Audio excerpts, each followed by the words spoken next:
Sesuai dengan pujian tadi bahwa gereja kami penuh dengan kemuliaan Tuhan. Gereja kami penuh dengan hadirat Tuhan. Gereja kami penuh dengan mujizatnya Tuhan. Gereja kami penuh dengan orang-orang yang mau beribadah di tempat ini. Terima kasih Bapak, sebuah anugerah yang besar. Kami boleh menyanyi Engkau dan juga kasih Raja.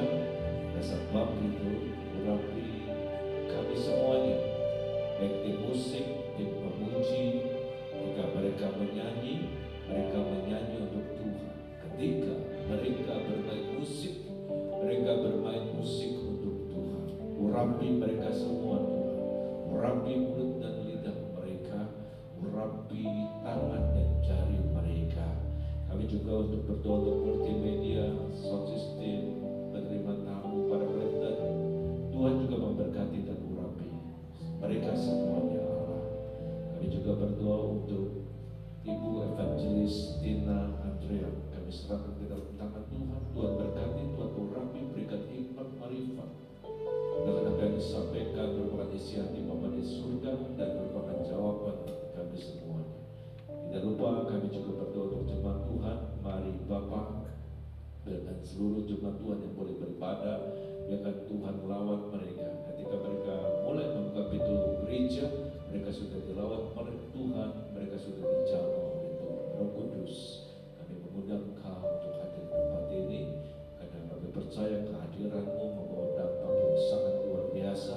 Ada suasana surgawi ada di tempat ini, ada sukacita Tuhan ada di tempat ini, ada damai sejahtera Tuhan ada di tempat ini.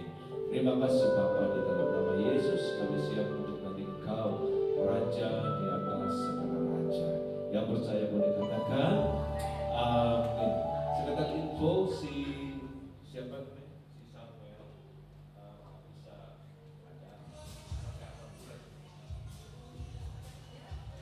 ada calon bukti.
biasa, kita akan berdoa terlebih dahulu.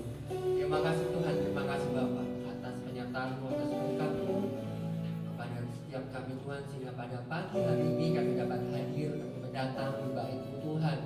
Kami ingin memuji, kami ingin memuliakan nama-Mu Tuhan, karena Engkau adalah Allah yang kudus, Engkau adalah Allah yang layak untuk disembah Tuhan. Terima kasih Bapa, terima kasih Tuhan. Ini kami Tuhan, kami datang di hadirat-Mu Bapa. Sertai teman-teman kami dalam berjalan ke tempat ini Tuhan, keselamatan sampai tujuan. Terima kasih Bapa, dalam nama Yesus. Haleluya.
dalam nama Tuhan Yesus Kristus yang siap memuji Tuhan. Katakan amin.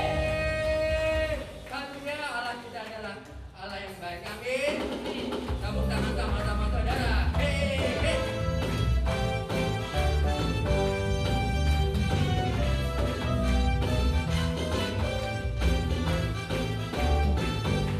Allah itu baik, sungguh baik bagiku.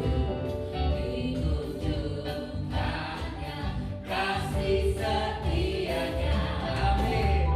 Yang mengerjakan yang ku perlukan, menyatakan kebaikan, menyatakan kebaikan, menyatakan kebaikannya padaku. Katakan sekali lagi, Allah itu baik. Allah itu baik, sungguh baik bagiku. Ditunjukkannya kasih setianya, yang mengerjakan yang ku perlukan, menyatakan kebaikan, menyatakan kebaikan, menyatakan kebaikannya padaku. Kasih setianya tak pernah berubah, dulu sekarang dan selamanya. Amin. Ajaiblah kuasa dalam namanya. Yesus luar biasa.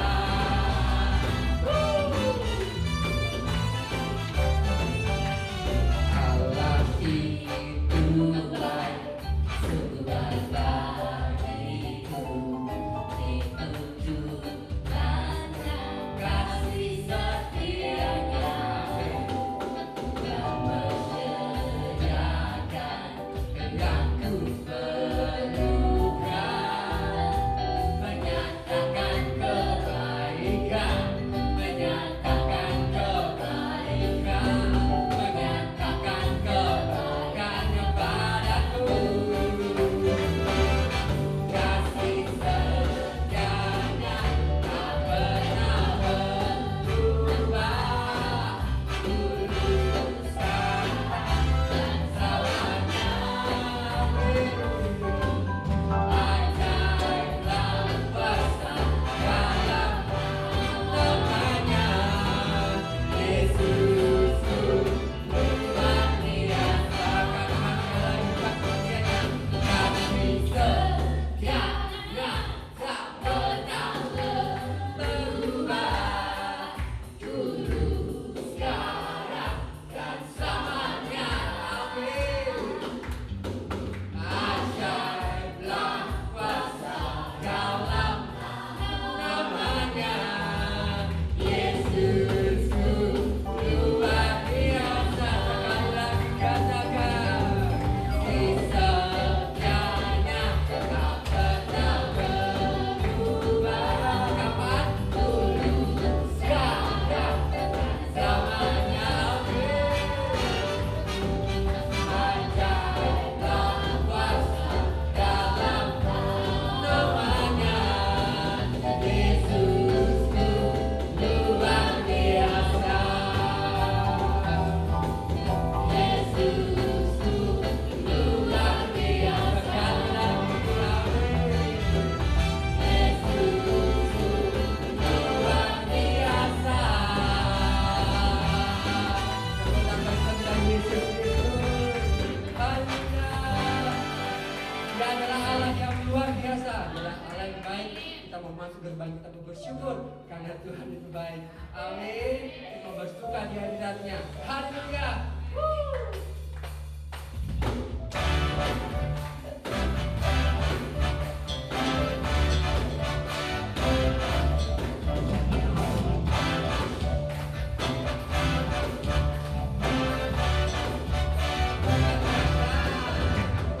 Masuk gerbangnya bersyukur. Amin.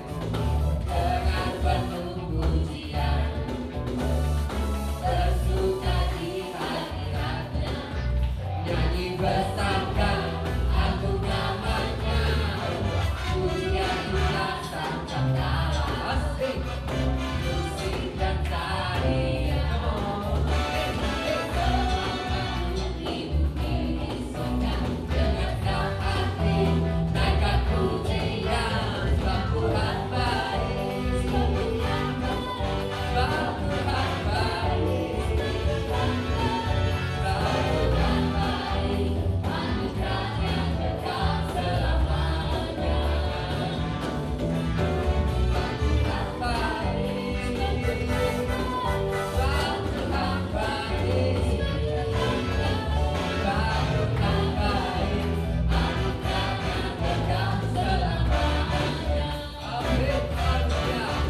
Tuhan kita adalah Tuhan yang baik. Lambaikan tangan, katakan sama kanan kirinya, Tuhan kita baik bro. Tuhan kita baik bro, luar biasa.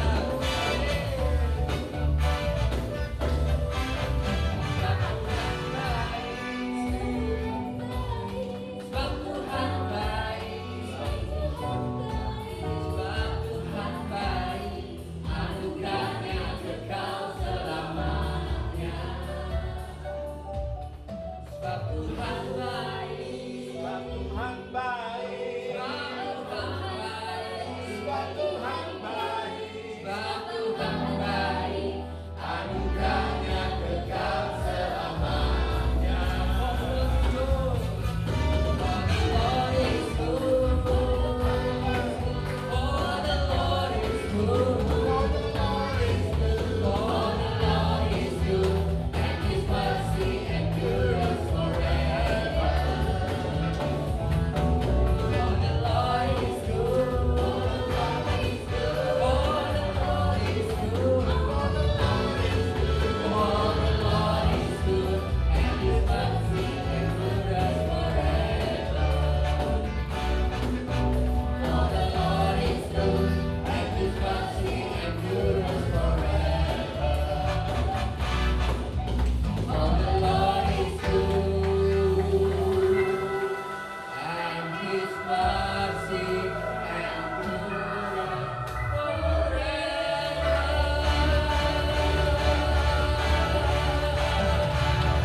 Amin. Silakan saudara.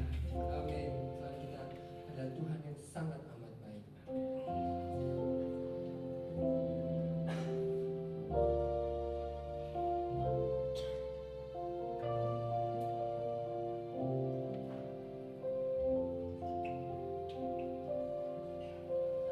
Apapun yang terjadi dalam hidupku ini, tak pernah ku ragukan kasih-Mu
kuasa.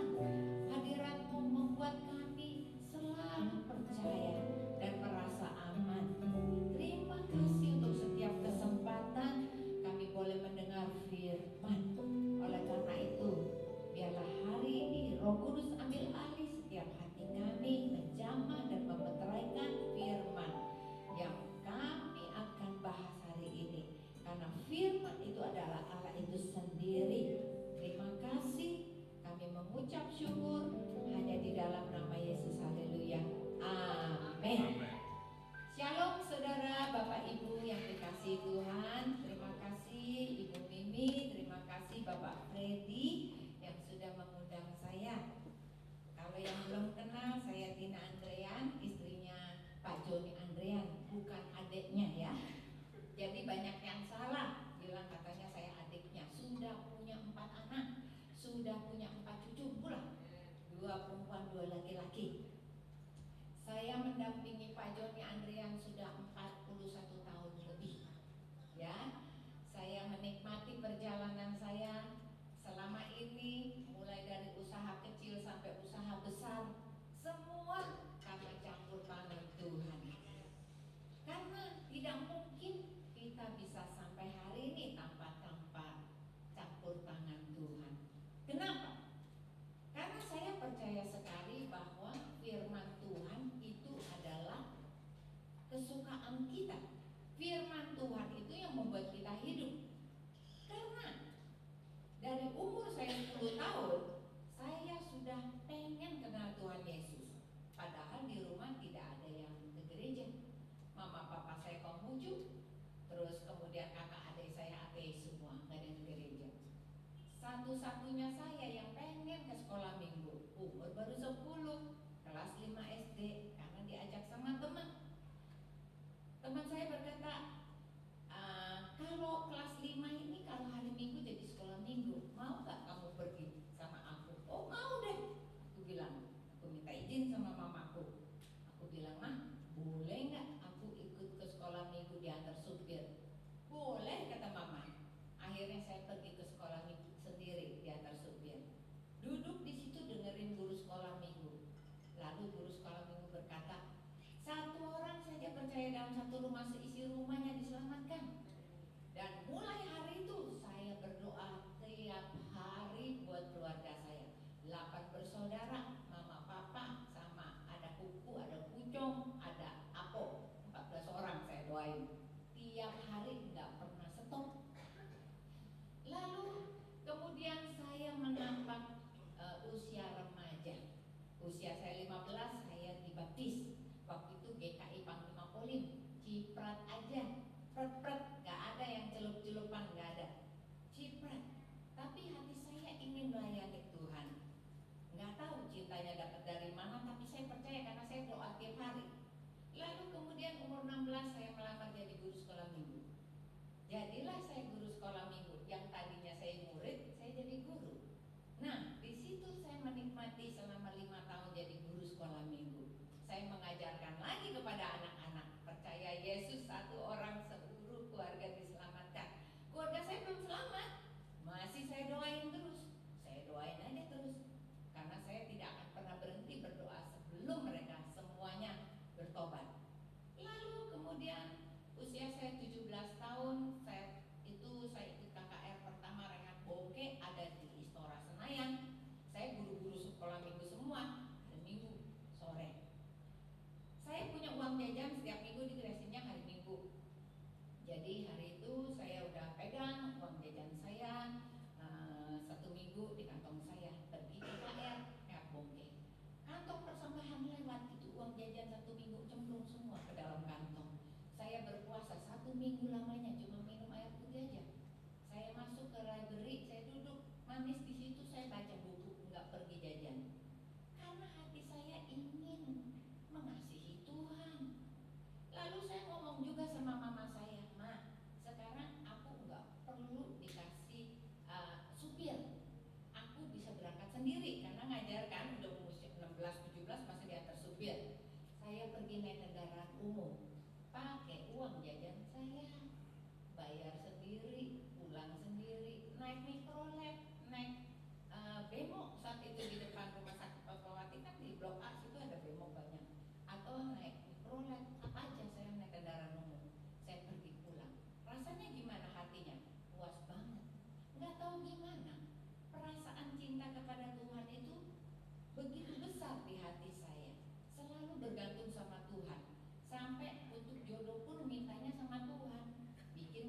cinta.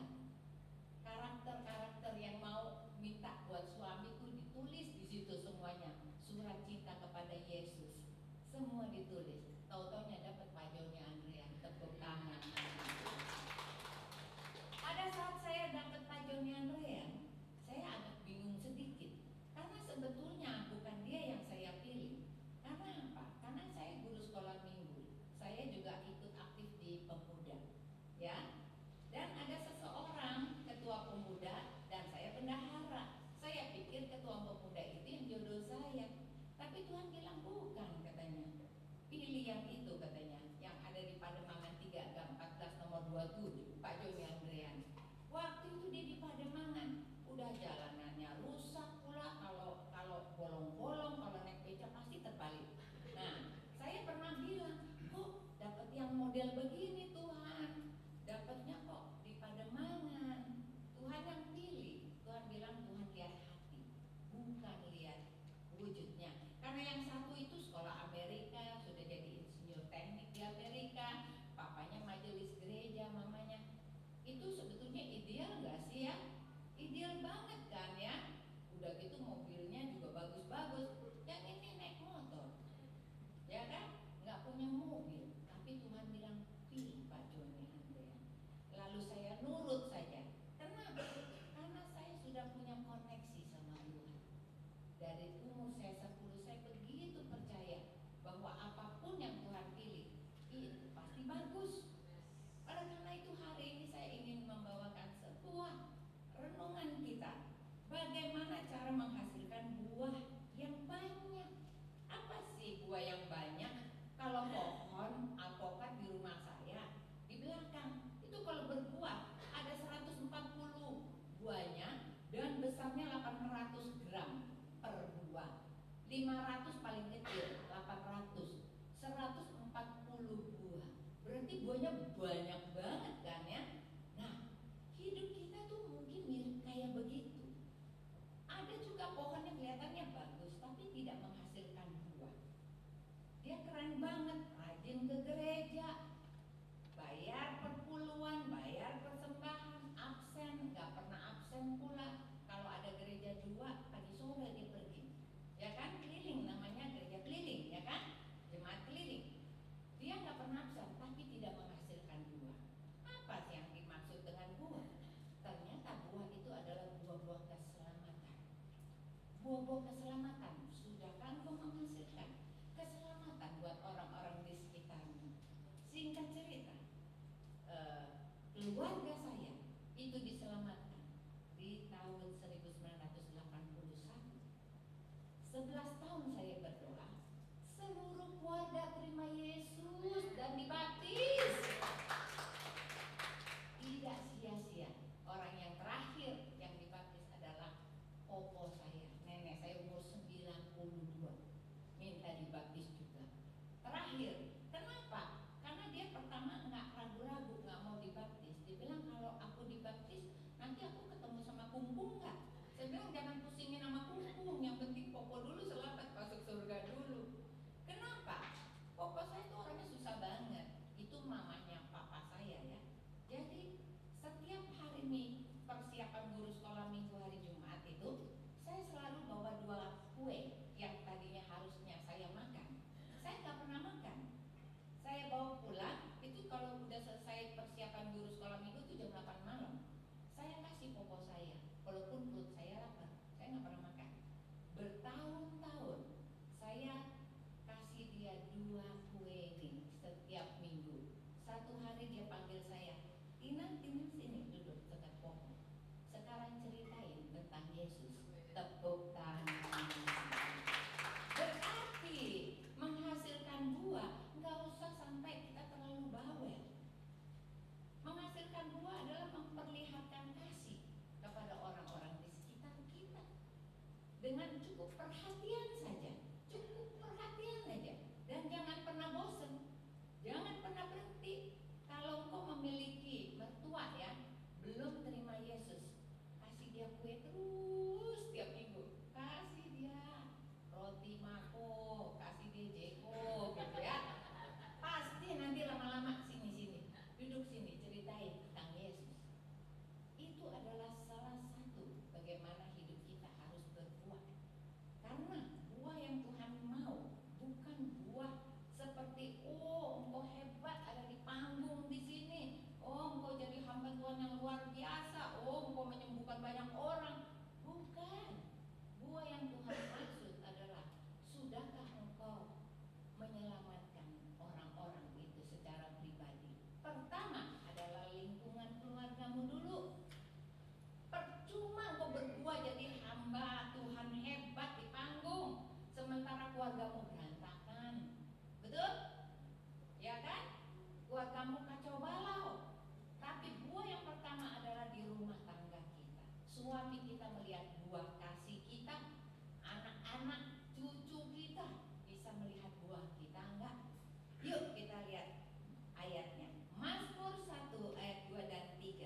secara duniawinya berhasil, tetapi hidup secara rohaninya tidak berhasil. Yang Tuhan inginkan, apa saja yang kita perbuat itu berhasil, berarti engkau sudah mengamankan seluruh keluargamu. Semuanya aman, semuanya relay sama Yesus, semuanya percaya sama Yesus, semuanya mengasihi Yesus. Itu namanya membuat engkau namanya berhasil. Pekerjaan dunia nomor 2. Kenapa? Kesukaannya adalah Taurat Tuhan. Taurat Tuhan adalah makanan rohani. Kalau makanan jasmani itu bikin kita kolesterol, betul ya? Bikin kita gemuk, bikin kita asam urat, bikin kita darah tinggi, darah manis, semuanya bisa merusak. Kalau kebanyakan itu makanan daging, yaitu tubuh kita. Tapi makanan rohani, semakin banyak engkau makan, semakin kuat engkau. Karena dia adalah aliran-aliran air hidup yang membuat engkau tidak pernah layu. Kenapa ada orang yang cepet capek ya? Aduh, baru kerja sedikit aja udah capek, berdiri sedikit capek, semuanya capek. Sebetulnya tubuhmu gak kenapa-napa. Ini rohaninya yang sangat lemah. Apalagi sekarang, zaman sekarang, kalau dengar berita-berita perang sono sini udah khawatir sendiri. Yang perang di mana, yang khawatir di mana, ya kan? Harga di sono naik, minyak naik, segala macam susah, kamu susah. Tapi yang repot di sini, kenapa? Terlalu banyak pikiran. Karena pikiranmu tidak pernah tertuju kepada Tuhan. Salah siapa? Karena pikiran kita tertuju dunia, membuat kita jadi lemah. Tapi kalau pikiran kita tertuju kepada Taurat Tuhan, engkau semakin hari semakin kuat. Apa yang harus kita lakukan? Ada 3 hal. Hal yang pertama adalah tinggal di dalam Tuhan. Yohanes 15 ayat 5. Akulah pokok anggur dan kamulah ranting-rantingnya. Barang siapa tinggal di dalam aku dan aku di dalam dia, ia berbuah banyak. Sebab di luar aku kamu tidak dapat berbuat apa-apa. Matius 3 ayat 10. Kapak sudah tersedia pada akar pohon, dan setiap pohon yang tidak menghasilkan buah yang baik pasti ditebang dan dibuang ke dalam api. Kenapa? Orang yang tidak tinggal di dalam Tuhan, hidupnya seperti pohon yang siap ditebang. Karena dia tidak pernah menghasilkan buah. Buah keselamatan. Suaminya belum selamat, mertuanya belum selamat, iparnya belum selamat, dia selamat sendirian. Anaknya juga gak mau ke gereja. Gimana dong? Dia cuma buat dirinya sendiri. Tuhan berkata, orang yang seperti ini sudah tersedia kapak, sebentar lagi ditebang, akan dimasukkan ke dalam api. Berarti kita harus hidup di dalam pokok anggur, yaitu Yesus. Tidak ada jalan lain buat kita.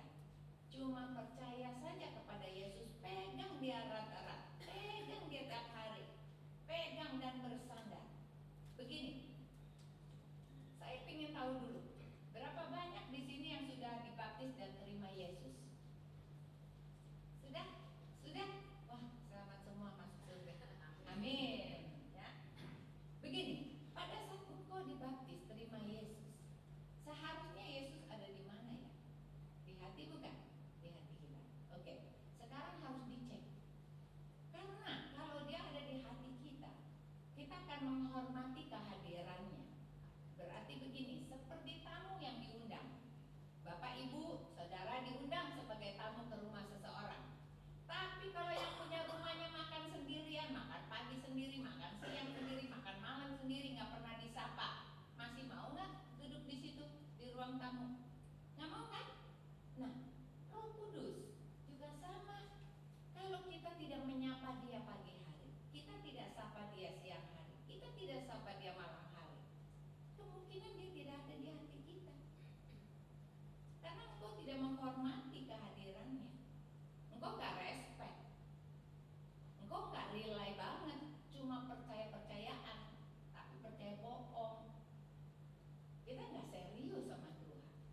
Kalau kita serius sama Tuhan, kita akan menghormati. Tuhan Yesus, terima kasih untuk pagi hari ini. Saya ingin berjalan bersama Engkau. Berkati Tuhan untuk keluargaku, berkati pekerjaanku, berkati usahaku, supaya aku bisa jalan, aku bisa jadi saksimu Tuhan. Siang hari terima kasih. Hari ini aku sudah melewati hariku, aku selamat sampai di kantor, aku masih banyak pekerjaan, tapi aku percaya Engkau menyertai aku. Malam hari ucapkan syukur, terima kasih Tuhan. Hari ini saya sudah menyelesaikannya, tapi aku gak bisa apa-apa tanpa Engkau Tuhan. Tadi dikatakan Tuhan adalah pokok anggur. Kita harus tinggal di dalam Dia dan Dia di dalam kita. Bagaimana Dia ada di dalam kita kalau gak pernah dipanggil? Bagaimana mungkin Dia ada di dalam kita? Bagaimana Dia bisa memberikan nasihat? Kan dibilangnya ada firman Tuhan di Wahyu berkata begini, aku berdiri di depan pintu dan mengetuk. Barang siapa yang membukakan pintu hatinya, aku akan masuk dan duduk makan bersama dengan dia dan dia bersama dengan aku. Berarti firman Tuhan ini digenapi. Tuhan akan duduk makan. Sehari makan berapa kali? Makan pagi, makan siang, makan malam. Berarti Tuhan mau duduk makan bersama dengan kita pagi, siang, dan malam. Itu artinya ada relationship, ada panggilan, ada ngobrolan. Ada nggak sih orang kalau lagi makan diem-dieman gitu, situ-situ, sini-sini? Nggak ada. Kita akan ngobrol. Kesempatan yang Tuhan kasih adalah duduk makan pagi, siang, dan malam. Berceritalah kepada Tuhan Yesus semua isi hatimu, semua persoalanmu. Kenapa banyak orang putus asa? Karena dia tidak ada solusi, sampai akhirnya jadi gila. Karena kalau dia sudah tahu bahwa dia akan ditolong pagi, siang, dan malam, ngobrol sama Tuhan Yesus. Tuhan Yesus berkata, marilah datang kepadaku, hai engkau yang letih, lemah, lesu, dan berbeban berat. Aku akan memberi kelegaan kepadamu. Pikulah kuk yang kupasang dan bebanku pun ringan. Kenapa Tuhan harus pasangin kuk sama kita? Kuk itu tuh dipasang di sini supaya kita itu tidak ke kiri, tidak ke kanan. Kita nggak nyasar. Kenapa manusia suka nyasar? Karena manusia suka dengan kereta hidupnya sendiri. Namanya kereta suka-sukaku, suka-suka gue. Ini hidup gue, keputusan gue, semau gue. Nggak ada yang bisa atur gue. Gue yang putusin semuanya. Akhirnya orang itu makin jauh dari Tuhan. Dan menjadi putus asa.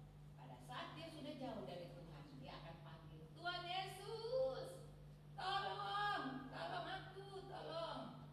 Kereta Tuhan datang dan mendekati kereta hidup kita. Dibukanya lah pintu kereta, lalu Tuhan Yesus berkata, nah, pindahlah dari keretamu, masuklah ke dalam keretaku. Lalu kita tanya, kalau aku ada di dalam kereta Tuhan, aku ngapain? Kata Tuhan, duduk manis, duduk diam, dan menyembah aku. Kita tuh gak suka. Kita gak suka kayak gitu. Duduk dan manis menyembah tuh gak suka. Kita sukanya lari-larian. Suka-suka gue. Kayaknya gak suka banget kalau sampai ada di kereta Tuhan. Padahal kalau kita duduk manis, duduk diam, kita akan sampai ke tempat tujuan. Karena tiap hari bisa ngobrol. Betul ya? Makan pagi, makan siang, makan malam, ada di dalam kereta Tuhan. Aman gak ya? Aman gak ya? Aman. Sampai gak ya ke surga? Pasti sampai. Karena kereta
bukan Taurat nomor 1 di HP kita, isinya Alkitab yang bisa diaudioin. Kita jangan bilang bahwa Alkitab berat. Kita bilang mataku udah suntur, nggak bisa lihat Alkitab, nggak bisa baca. Dengar aja, di tag gitu, tanda panahnya langsung bunyi suaranya. Alkitab mau bahasa apa? Jawa ada, Cina ada, mau bahasa Indonesia ada, Inggris ada. Jadi tidak ada excuse, karena Tuhan sudah menyediakan semua yang terbaik buat kita. Hal yang kedua yang harus kita belajar, kita harus belajar menyalipkan daging. Apa itu daging? Daging yang tadi suka makan enak, suka tidur lama-lama, males-malesan, lese-lese. Keinginan daging itu banyak. Keinginan mata apalagi? Ya kan, senang ke mall, lihat semua barang sale-sale gitu. Padahal semua nggak diperluin gitu. Semua barang nggak perlu ada di rumah, ditumpukin semuanya, dan kadang-kadang nggak pernah dilihat, nggak pernah dipakai pulang. Keinginan mata kita. Kenapa? Karena kita tidak menyalipkan keinginan daging. Tuhan Yesus berkata, kalau kita tidak menyalipkan daging, kita nggak layak ikut Tuhan. Kamu pelayanan di sini di mimbar bertahun-tahun lamanya, tapi yang main itu daging, bukan rohmu. Jadi percuma, kata Tuhan. Menyalipkan daging berarti dia sudah menekan semua hawa nafsunya. Galatia 5 ayat 24. Barang siapa menjadi milik Kristus Yesus, ia telah menyalipkan daging dengan segala hawa nafsu dan keinginannya. Ada sebuah cerita, karena saya guru sekolah minggu ya, jadi saya baca cerita. Ada seseorang, dia ingin mencari harta karun, dan diberikanlah kepada dia itu petanya, tempat harta karun itu berada. Pada saat dia terima peta dan kompas, dia merasa sangat bahagia. Wah, aku pasti dapat sesuatu nih. Udah dapat peta, udah dapat kompas. Berjalanlah ia naik ke atas gunung dan turun ke lembah, serta pergi ke padang belantara. Nah, sampai di jalan, dan jalan kompasnya bilang, ini tempatnya. Kalau begitu ketemu tempat harta karun, bahagia nggak ya? Bahagia ya. Rasanya emasnya banyak banget tuh ya, nggak tahu berapa kilo-kiloan gitu ya. Udah seneng banget tuh. Mulailah dia menggali dan menggali dan menggali sampai bunyinya, wah, ini dia, ini pasti kotak harta karunnya, katanya. Digali. Begitu digali, dia ketemu sebuah pintu. Dia ketemu pintu, dibukalah pintu itu. Aku mau masuk, ini pasti hartanya banyak banget. Begitu dia turun, itu sebuah lorong. Pada saat dia sebuah lorong itu, dia lihat itu lorongnya terbuka. Wah, benar semua. Di situ ada emas berkilau. Di situ ada emas permata banyak banget. Ada hobinya dia, kiri dan kanan semuanya menggiurkan. Tapi kompas itu menunjukkan bukan di tempat kiri dan kanan. Lihat ke depan, lurus ke depan. Pada saat dia penasaran, aku bukan ke kiri, bukan ke kanan, berarti yang di depan itu isinya lebih banyak lagi kali ya. Jadi jalanlah dia ke depan. Begitu dia lihat ke depan itu ada pintu, tapi pintunya itu kecil banget, nggak bisa masuk dia ke situ pintunya. Dia mundur lagi. Gimana ya? Katanya harta karun yang sebenarnya bukan di kiri kanan, ini banyak lubangnya, tapi di depan. Terus dia lihat kompasnya. Kompas itu berkata, tutuplah pintu-pintu di kiri dan di kananmu. Pintu yang tadi, lubang-lubang yang tadi ada emas berkilo-kilo numpuk itu, yang kayak kemarin itu ada duit-duit numpuk itu loh. Ya kan, berkarung-karung, ada duit, ada emas ya. Sudah tutup pintunya.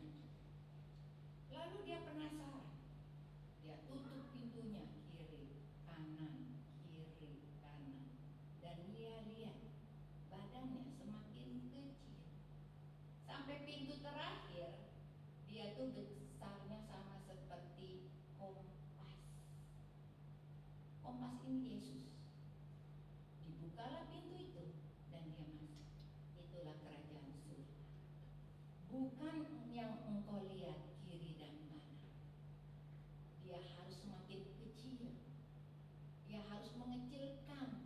Dia harus menyalipkan dagingnya, menutup semua yang enak-enak, yang memberikan dia kilauan, rasanya pengen ini, pengen itu, tutup semua. Fokus saja sama Yesus, maka engkau akan sampai di dalam kerajaan surga yang jalanannya emas, yang pintu gerbangnya mutiara, yang rumahnya indah sekali, yang membuat engkau tidak pernah mati lagi, yang membuat engkau hidup selama-lamanya, yang membuat engkau berbahagia, tidak akan pernah sakit, tidak akan pernah merasakan apapun juga. Hal yang ketiga, memberkati orang lain. Ini yang harus kita lakukan. Seberapa uangmu, jangan dihitung jumlahnya. Gua aja kurang, gimana kalau gua bantuin orang? Nggak mungkin deh. Saya ingat sekali, saya menikah sama Pak Joni Andrea. Kan tadi kan rumahnya nyicil, ada di Green Garden rumah saya, ukurannya 8x18, lalu kemudian cuma 2 kamar, dan itu juga bayarnya cicilan selama 5 tahun. Suami saya nyicil, saya terima uang jajan bulanan, tetapi saya pisahkan uang jajan bulanan saya untuk cicilin rumahnya hamba Tuhan. Kan lucu ya? Ada yang gak make sense ya?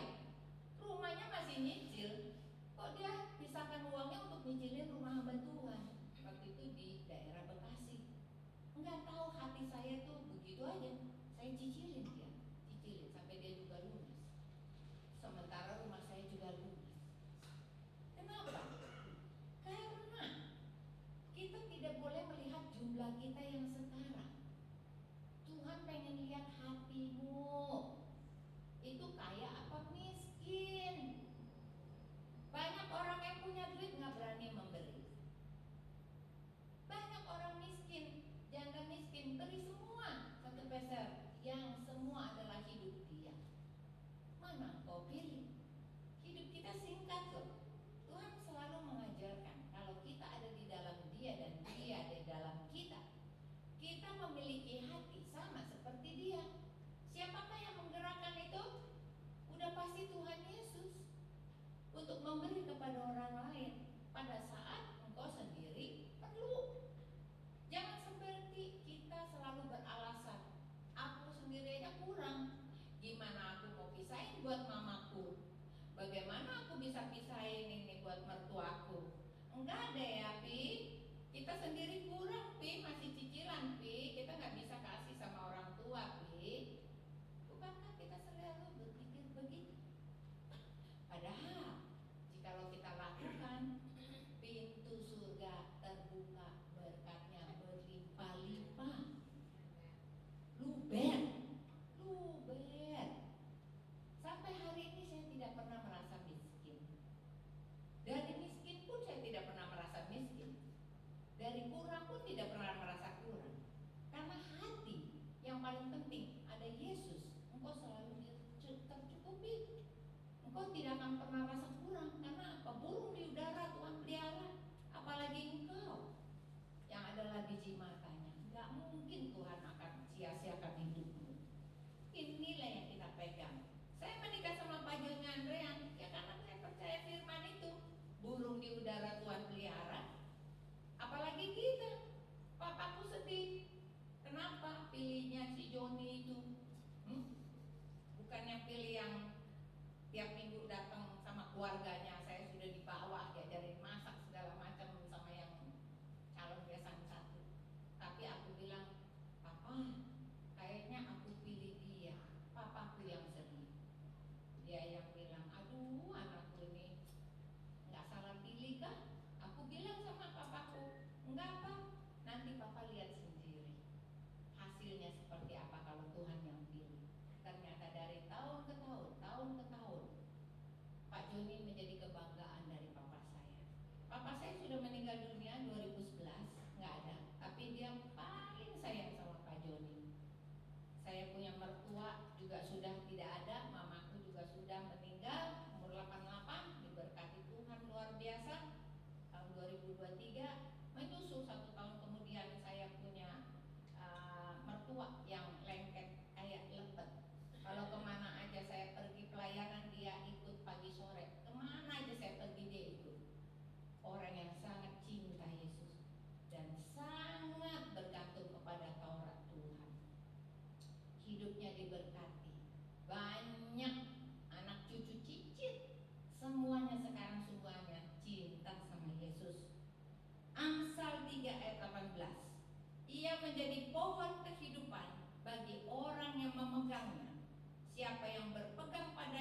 dan mereka ada di sekeliling kita.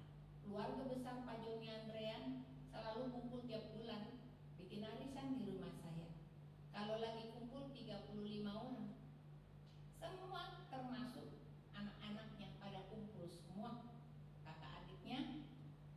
Lalu kemudian bawa anak-anaknya, akan dibikin grup nyanyi anak kecil ada hadiah, grup nyanyi orang gede dapat angpau. Jadi gede dan kecil semua dapat hadiah. Mereka bahagia sampai mereka menantikan pertemuan ini setiap bulan udah pasti. Pak Joni kadang-kadang di Singapura, dia balik ke Jakarta, pasti ada 1 bulan 1 kali arisan di rumah saya. Jadi berarti inilah kita menjadikan hidup kita itu pohon kehidupan yang membuat orang-orang di sekeliling kita. Bukan hanya itu, keluarga kita satu. Bagaimana dengan komunitas kita? Saya bikin persekutuan doa di kantor 2 minggu 1 kali, juga mereka kumpul. Bukit doa saya setiap minggu 1 kali, bertahun-tahun sampai si Oma juga ikut lantai 3, bisa umur 85 tahun bisa naik, 84 tahun, manjat sendiri nggak pakai lift, pakai tangga. Sampai akhir hidupnya mertua saya itu dalam keadaan sehat, nggak masuk di rumah sakit, nggak ada sakit apa-apa. Cuma dia sudah bilang 1 minggu sebelumnya, pegang tangan saya di bukit doa, Mami mau pergi ke surga, Oma sudah mau pulang ke surga. Aku bilang jangan, karena itu bulan Juni, dia ngomong itu tanggal 2. Aku bilang jangan. Dia bulan Mei, akhir Mei dia ngomong. Saya bilang jangan dulu, karena bulan Juni ada kawinan anak saya yang bungsu. Jangan dulu Oma, nggak bisa, sudah waktunya katanya. Dan semua orang, ada 19 orang semuanya dipamitin sama dia. Sama pembantu di rumah juga kasih tahu sama supir semua. Oma sudah mau pulang ke surga, Oma udah mau pulang ke surga. Dan benar waktu itu terjadi. Saya di Singapura, dia di Jakarta, pergi ke gereja dulu. Sama saya punya ipar, pergi ke gereja, minum dulu perjamuan kudus. Perjamuan kudus, lalu diajak ke restoran, makan pula di restoran. Sudah pulang dari restoran, itu jatuhnya 4:30 sore. Itu habis itu pulang, si Oma muntah-muntah, dikasih obat. Kemudian tidak lama 5:30 dibawa ke UGD di Siloam Karawaci. Disangka sama anaknya kan nggak kenapa-napa ya, nggak ada apa-apa, cuma mungkin ada mah atau apa. Akhirnya diinfus. Lalu kemudian saya telepon dari Singapura jam 8 malam. Saya bilang, saya Pak Joni sama anak saya yang bungsu, Oma cepat sehat ya, besok kita pulang nih, Tuhan Yesus baik, sembuhkan Oma. Tapi si Oma itu tangannya begini, kok naiknya tinggi banget ya, kenapa ya, kok rada aneh sedikit ya, bukan begini doang, naik. Ternyata dia sudah mau berangkat. Setelah selesai tutup telepon, langsung matanya merem dan tidur, agak bangun lagi sampai besok. Meninggal dalam keadaan tidur. Mama saya juga tidur, papa saya juga tidur. Orang yang dikasih Tuhan selalu hidupnya, akhir hidupnya berbahagia. Karena selama hidup itu dia selalu bilang, Oma sudah puas, Oma sudah senang, Oma sudah siap, kapan aja Oma dipanggil Tuhan, Oma sudah pasti pengen berangkat, katanya dia bilang. Jadi dalam hatinya aja sudah yakin sekali. Orang yang dekat sama Tuhan nggak usah takut mati. Dulunya Oma takut mati, sampai bisa ke rumah sakit check-in sendiri. Padahal kitanya nggak tahu apa-apa. Saya dia ada di Singapura, dia bisa masuk ke rumah sakit di Siloam sendiri. Kita baru dapat telepon, katanya Oma di rumah sakit. Siapa yang bawa? Nggak ada, masuk sendiri, check-in sendiri. Kenapa? Takut mati. Mengapa? Banyak hal yang belum dilepaskan dari hatinya. Setelah dia melepaskan semua, pengampunan, unek-unek semua diampunin daripada anak-anak tirinya, karena dia kan istri kedua. Ya, ada anak-anak tiri dari istri besar. Dia marah karena semuanya dia seperti disiksa gitu. Dia mulai ngampunin.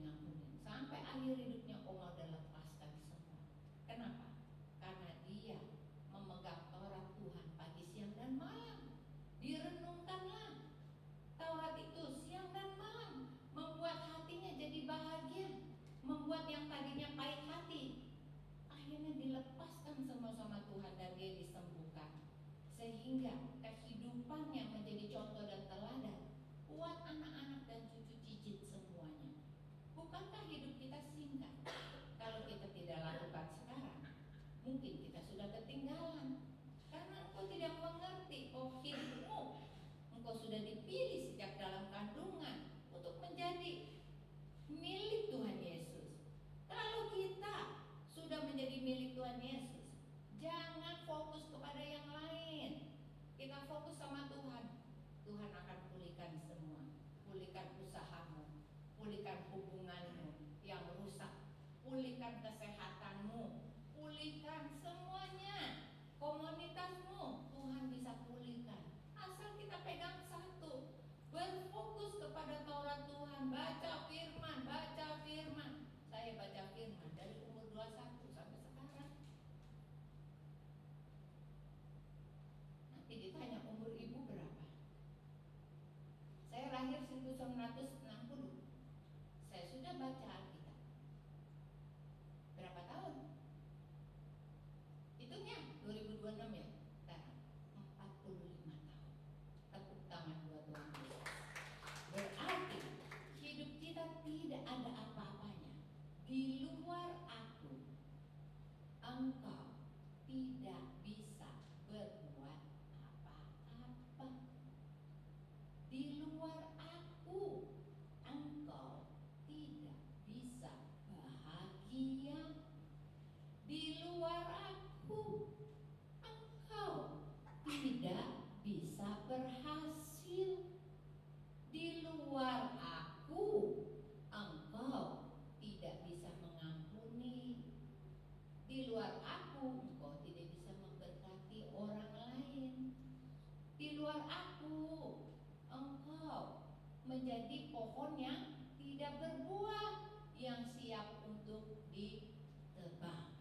Berarti kita yang pilih. Wahyu 22 ayat 2. Di tengah-tengah jalan kota itu, yaitu di seberang menyeberang sungai itu, ada pohon-pohon kehidupan yang berbuah 12 kali, tiap-tiap bulan sekali. Dan daun pohon-pohon itu dipakai untuk menyembuhkan bangsa-bangsa. Tiap-tiap bulan berbuah. Gak ada musim berbuah, tidak ada musim. Tiap bulan pasti ada. Berarti hidupmu selalu memberkati orang lain. Selalu berbuah. Dan daun daripada pohonmu menyembuhkan orang. Kenapa bisa menyembuhkan orang? Karena engkau suka berdoa. Karena engkau suka berdoa buat orang sakit. Karena engkau berikan waktumu untuk menjenguk mereka. Karena engkau berdoa buat banyak orang, sehingga mereka yang sakit hati sembuh. Mereka yang susah hatinya, yang terbelenggu dosa terlepas. Engkau menyembuhkan banyak orang. Kenapa? Kalau ada Yesus di dalammu, engkau akan berbuah banyak. Apa saja yang kau lakukan, bukan khusus untuk tempat ini, di luar keluargamu sendiri, engkau harus banyak-banyak berbuah. Nggak usah tunggu sampai pendetanya datang. Pak pendeta tolong doain. Pak pendeta tolong doain. Ada yang kerasukan setan, tolong doain. Itu namanya takun. Pendeta dukun. Cari takun. Karena kalau ada Yesus di dalam kita, aku di dalammu dan engkau di dalamku, kita sudah sama. Ada Yesus sampai nyembuh di hati kita. Mulut kita aja timbang ngomong, mulut kita aja yang tinggal doain. Dan ini sudah terjadi bagi karyawan saya yang KTP-nya Muslim. Saya tidak tahu, saya ajakin doa. Tiba-tiba udah deh jadi Kristen, dia dibaptis di rumah saya. Padahal KTP-nya Muslim, saya kagak tahu karena kulitnya putih. Saya ajakin doa, dia mau aja. Dia dilepaskan dari sakitnya, dilepaskan dari roh jahatnya, dan sekarang dia juga sudah menyelamatkan keluarganya. Mama papanya sudah jadi Kristen, saudara-saudaranya sudah jadi Kristen. Padahal dia takut. Dia katanya gimana doain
Engkau bisa panggil aku pagi, hari, siang hari, dan malam hari.